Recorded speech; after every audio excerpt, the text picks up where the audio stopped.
Dear students, welcome back to KD's English Academy. Today, first of all, I would like to thank you all for your support. And in this video series of direct indirect, today we are going to learn two types of the sentences. One is interrogative and second one is exclamatory. There are two types of interrogative sentence. Interrogative sentence એટલે પ્રશ્નાર્થ વાક્ય અને આજે આપણે પ્રશ્નાર્થ વાક્યની સાથે સાથે ઉદ્ગાર વાચક વાક્ય પણ શીખીશું. પ્રશ્નાર્થ વાક્ય બે પ્રકારના છે. કયા કયા? WH પ્રકારના પ્રશ્નો અને બીજો છે તે સહાયકારી ક્રિયાપદથી શરૂ થતા પ્રશ્નો એટલે કે WH type question and the question begins with modal auxiliary. Let's see on the board. WH questions. WH questions, as its name suggests, it begins with WH. The question word begins with WH, means question asked with who, whom, whose, which, where, why, when, how far, how many, how much. Friends, you can see that each and every question words begins with WH, and we have taken even how. It is because WH is there, though it is in a different position. The another type of the question that is known as the question begins with modal auxiliaries. In Gujarati, સહાયકારક ક્રિયાપદથી શરૂ થતા પ્રશ્નો. There you can take do, does, did, is, am, are, have, has, shall, will, should, would, can, could, may, might. There are still many more, but I hope you understand with this many examples. Now, what to remember? In both these question types, એટલે કે WH પ્રકારમાં પણ અને model ઓક્સિલરીથી શરૂ થતા પ્રશ્નમાં પણ બંનેમાં આપણે said to નું asked કરવાનું છે. said to નું asked. પ્રશ્ન પૂછો છો એટલે આપણે શું લખવાનું છે? asked. એટલે આપણું આરવી પ્રશ્નાર્થ વાક્યમાં said to ને બદલે આપણે શું કરવાનું છે? asked કરવાનું છે. ત્યારબાદ આ જે બંને પ્રકારના પ્રશ્નો છે એમાં સંયોજક જુદા જુદા વપરાય છે. આ બરાબર સમજવા જેવું છે. WH પ્રકારના પ્રશ્નમાં જે પ્રશ્ન સૂચક શબ્દથી પ્રશ્ન પૂછાયેલો છે, માની લો કે પ્રશ્ન હુથી પૂછાયેલો છે તો હુ જ સંયોજક તરીકે વપરાય છે. માની લો કે પ્રશ્ન વેરથી પૂછાયેલો છે તો વેર એ સંયોજક તરીકે વપરાય છે. એટલે કે જે પ્રશ્ન સૂચક શબ્દથી પ્રશ્ન પૂછાયો હોય તેને તે જ પ્રશ્ન સૂચક શબ્દ સંયોજક તરીકે આવે છે. શામાં? WH પ્રકારના ક્વેશ્ચન્સમાં. જ્યારે મોડલ ઓક્સિલરીમાં સંયોજક તરીકે આપણે શું વાપરી શકીએ? શું વાપરવાનું છે? ઇફ કાં તો વેધર. મિત્રો, અહીંયા એક વસ્તુ ધ્યાન રાખજો, કાં તો ઇફ કાં તો વેધર બંને સાથે વાપરવાનું નથી. ત્રીજો બહુ જ અગત્યનો મુદ્દો અહીં યાદ રાખવાનો એ થાય છે કે કોઈ પણ પ્રશ્નાર્થ વાક્યને આપણે ડાયરેક્ટમાંથી ઇનડાયરેક્ટમાં ફેરવતી વખતે એ પ્રશ્નાર્થ વાક્યનું આપણે વિધાન વાક્યમાં રૂપાંતર કરવાનું છે. જ્યારે હું એક્ઝામ્પલ થ્રુ સમજાવીશ ત્યારે આ વાત તમને વધારે ડિટેલમાં સમજ પડશે. And if you want to write it down you can please. આ લખી લેશો તો તમને વધારે ફાયદો થશે. Now we will understand it through the examples.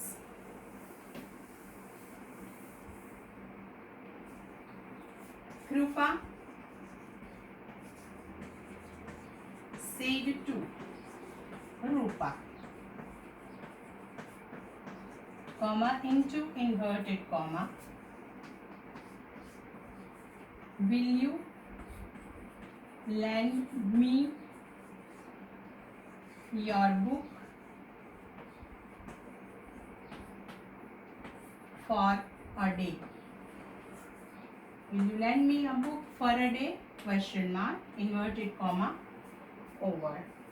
As I told you, આપણું આરવી શું થશે અહીંયા? asked. એટલે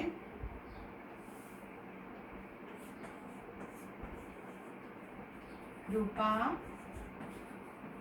asked Rupa. Now friends, here the question begins with will, that is model auxiliary. સહાયકારી ક્રિયાપદથી પ્રશ્ન શરૂ થાય છે. કોમા ઇન્વર્ટેડ કોમા કાઢી નાખો અને સંયોજક તરીકે કાં તો ઇફ કાં તો વેધર મુકાય છે, પણ હું અહીંયા ઇફ મૂકું છું. Kripa asked Rupa if. You કોના માટે વપરાયેલું છે? કૃપા માટે. If she will no would land her book for a day. full stop. ત્રીજો નિયમ, જેમાં આપણે પ્રશ્નાર્થ વાક્યને વિધાન વાક્યમાં કન્વર્ટ કરવાનું છે. જ્યારે પ્રશ્નાર્થ વાક્યમાં શું ફેર છે? પ્રશ્નાર્થ વાક્ય ક્રિયાપદથી શરૂ થતું હોય છે, જ્યારે વિધાન વાક્ય એ કર્તાથી શરૂ થતું હોય છે. એટલે અહીંયા આપણે જે યુ છે વિલને આપણે વુડ કર્યું, પણ એની પોઝિશન આપણે ચેન્જ કરી છે.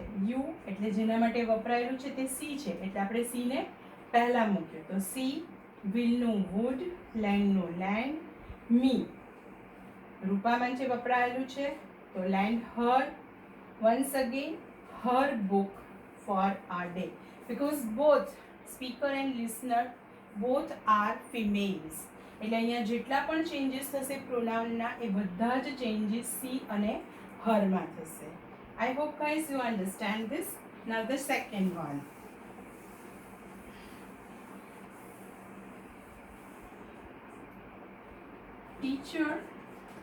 The teacher said to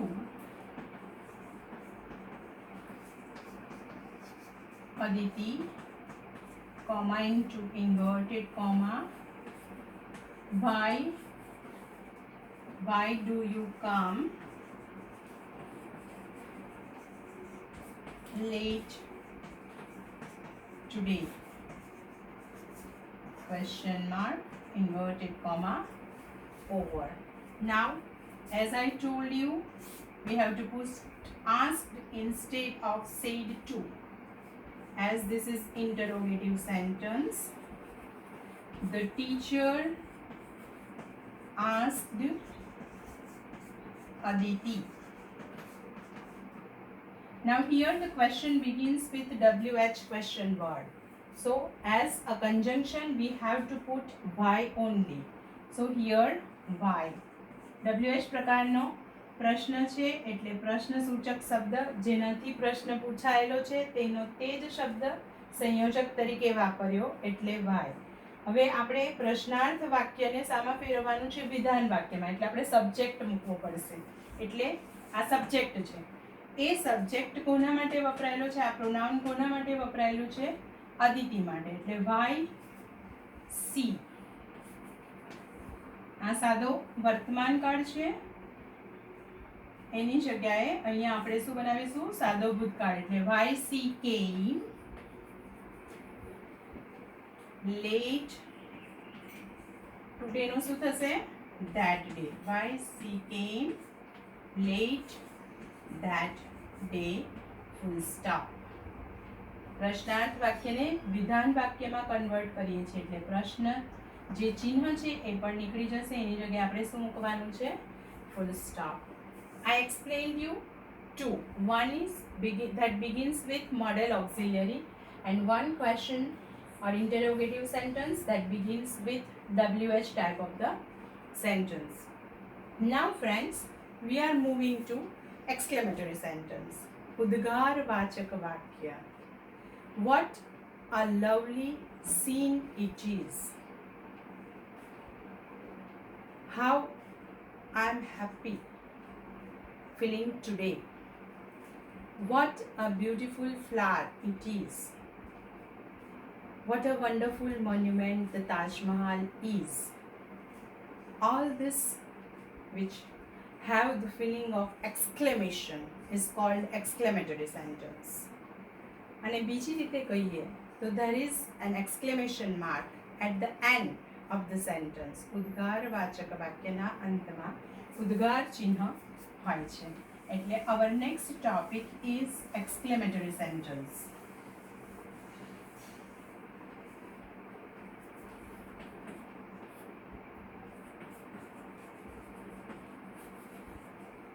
Exclamatory sentence in Gujarati. ઉદ્ગારવાચક વાક્ય. ઉદ્ગારવાચક વાક્યમાં જે સૌથી વધારે યાદ રાખવા જેવું છે એ છે કે એમાં પણ ઇમ્પરેટિવ સેન્ટેન્સની જેમ એટલે કે આજ્ઞાર્થ વાક્યની જેમ વાક્યના ભાવ પ્રમાણે એનું આરવી બદલાતું હોય છે. આ બહુ જ સમજવાની અને યાદ રાખવાની જરૂર છે ફ્રેન્ડ્સ. માત્ર એક્સક્લેમેટરી સેન્ટેન્સને જ આપણે યાદ રાખીએ એવું નહીં, એના દરેક નિયમોને પણ બરાબર અનુસરવાના છે. હવે જોઈએ કે આરવી કયા કયા મુકાય છે. જો વાક્યમાં ખુશીનો ભાવ હોય કે આનંદનો ભાવ હોય તો એમાં exclaimed with joy, exclaimed with joy.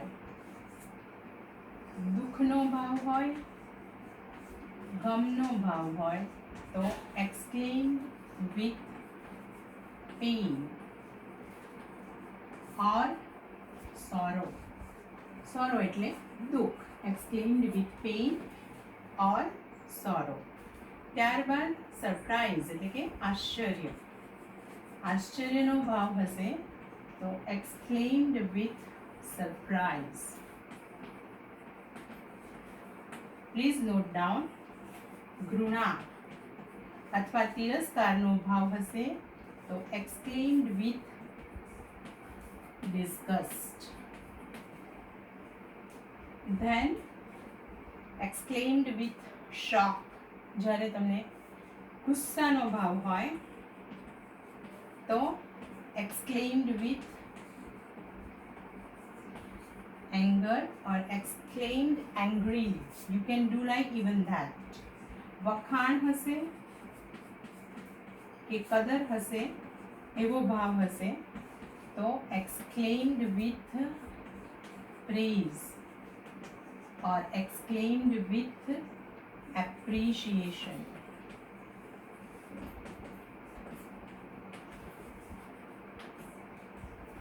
એટલે આરવી તમારે એક્સક્લેમેટરી સેન્ટેન્સીસમાં વાક્યના ભાવ પ્રમાણે પસંદ કરવાનું છે. ફરી એક વખત જોઈ લઈએ. ખુશી અથવા આનંદનો ભાવ હશે તો exclaimed with joy. દુઃખ અથવા ગમ હશે તો exclaimed with pain. આશ્ચર્યનો ભાવ હશે તો exclaimed with surprise. ઘૃણાનો ભાવ હશે તો exclaimed with disgust. ગુસ્સાનો ભાવ હશે તો exclaimed with anger. વખાણ અથવા કદર હશે તો exclaimed with praise કાં તો એપ્રિશિએશન. exclaimed with praise અથવા exclaimed with appreciation. અને વચ્ચે મેં એક શબ્દ કીધો તમને આઘાત તો exclaimed with shock. આટલું યાદ રાખવાનું છે ફ્રેન્ડ્સ બરાબર આરવી તરીકે. બીજું, ઉદ્ગારવાચક વાક્યમાં સંયોજક ધેટ વપરાય છે. સંયોજક કયું વપરાય છે? That.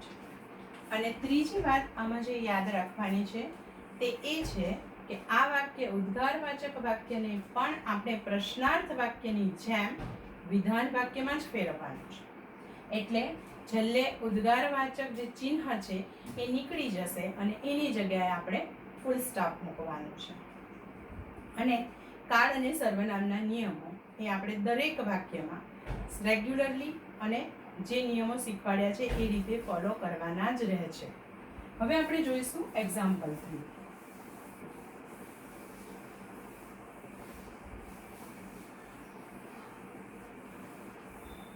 Richa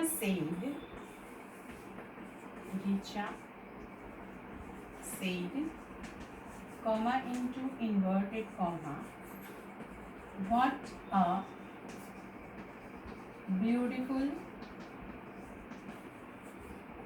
beautiful monument the Taj Mahal is. Exclamatory mark, inverted comma, over. જોઈ શકો છો કે અહીંયા વાક્યના અંતમાં એક્સક્લેમેટરી માર્ક છે અને તમને વાક્યની કન્સ્ટ્રક્શન પરથી પણ ખબર પડશે કે આ વાક્ય ઉદ્ગારવાચક છે. હવે અહીંયા એપ્રિશિએશન છે, પ્રેઝ છે. It's a beautiful monument the Taj Mahal is. You can take even the wonderful. What a wonderful monument the Taj Mahal is. અહીંયા Richa exclaimed with joy પણ લઈ શકો અને હું એ જ લેવાની છું. એને આનંદ થયો છે કદાચ, તાજ આવ્યું આપણે કલ્પના કરીએ. સો she exclaimed with joy or appreciation. સંયોજક શું વાપરશું? ધેટ. હવે અહીંયા આપણે વિધાન વાક્યમાં કન્વર્ટ કરીએ છીએ એટલે વાક્યનો કરતા પહેલા લખવો પડશે. ધેટ ધ તાજ મહલ, અહીંયા ઇઝનું આપણે was, the Taj Mahal was really a beautiful monument. Exclamatory mark નીકળી જશે અને એની જગ્યાએ આપણે શું મૂકીશું? Full stop. અહીંયા એક ફ્રેન્ડ ચેન્જ કર્યો છે ને, રિયલી. એ પણ એક ધ્યાન રાખવા જેવો મુદ્દો છે એક્સક્લેમેટરી સેન્ટેન્સમાં. What, how, oh, alas, ouch, આ બધા એક્સક્લેમેશન ઉદ્ગાર વ્યક્ત કરતા શબ્દો છે. એ બધા જ શબ્દો જ્યારે આપણે ડાયરેક્ટમાંથી ઇનડાયરેક્ટમાં ફેરવીશું ત્યારે એ નીકળી જશે અને એની જગ્યાએ આપણે રિયલી કાં તો વેરી કાં તો ઇન્ડીડ, 3 શબ્દ યાદ રાખજો. રિયલી કાં તો વેરી કાં તો ઇન્ડીડ એ શબ્દો મૂકી શકીએ. એટલે અહીંયા મેં રિયલી શબ્દ મૂક્યું છે, અહીંયા તમે વેરી પણ મૂકી શકો, પણ 3માંથી કોઈ પણ એક જ શબ્દ તમે મૂકી શકો. અને ફરીથી એક્સક્લેમેટરી સેન્ટેન્સને આપણે શામાં ફેરવવાનું છે? વિધાન વાક્યમાં. વિધાન વાક્યમાં ફેરવશો એટલે ધ તાજ મહલ જે આ વાક્યમાં છે એ કર્તામાં મૂકવો પડે. ઇઝનું આપણે યુઝ કર્યું. Really a beautiful monument, exclamatory mark અને ઇન્વર્ટેડ કોમા નીકળી જાય છે. એની જગ્યાએ આપણે ફૂલ સ્ટોપ મૂકીએ છીએ અને સંયોજક તરીકે ધેટ મૂકવાનું છે. I hope you get this point. Now one more example for you.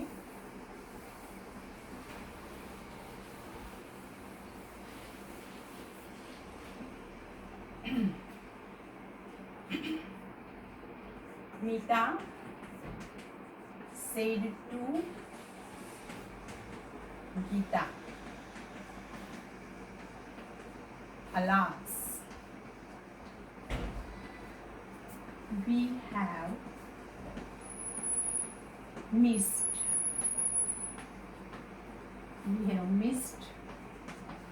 the last train of today. inverted comma over. Alas, that exclaimed the pain. દુઃખથી કહે છે, alas, we have missed the last train of today. Now here, understand this. Mita exclaimed to Geeta,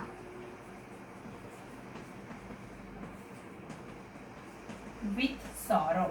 દુઃખ સાથે કહે છે, with sorrow. As I told you, alas જેવા શબ્દો નીકળી જાય છે, ઇન્વર્ટેડ કોમા નીકળી જાય સંયોજક તરીકે. that. Mita exclaimed to Geeta with sorrow that. We is used for both of them. That's why here they have no had. They had missed the last train of, અહીંયા today જે વાપર્યું છે આપણે એનું that day. Mita said to નું exclaimed to Geeta with sorrow. દુઃખ સાથે કહે છે. that સંયોજક તરીકે મૂક્યું. we નું they કર્યું. have નું had. missed the last train of today નું આપણે that day કર્યું. I hope guys you understand what I have taught you, but don't forget to see my next video.